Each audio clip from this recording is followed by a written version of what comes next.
انت شايف الخذلان من تتمسك بشخص هو ما مقيم هذا التمسك، ما مهتم له، ما شايفه تمسك اصلا.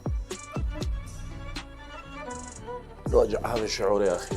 تغادر حفظا لما الوجه. طبعا المشاعر والرزق مو بيد ياهو شر، بس اللي يتعب لهن ربك يزيد. بالله صحيح يا اخي هو احساس يوصل، مو بحاجه الصوت. سمعته بقلبي لما قال ماري، سمعته وقمت احس دموع عيني ثقال،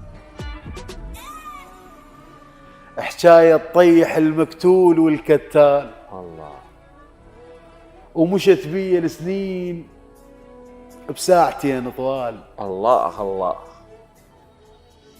مشت بي السنين بساعتين طوال، البشر بحكايه تتغير مواليد.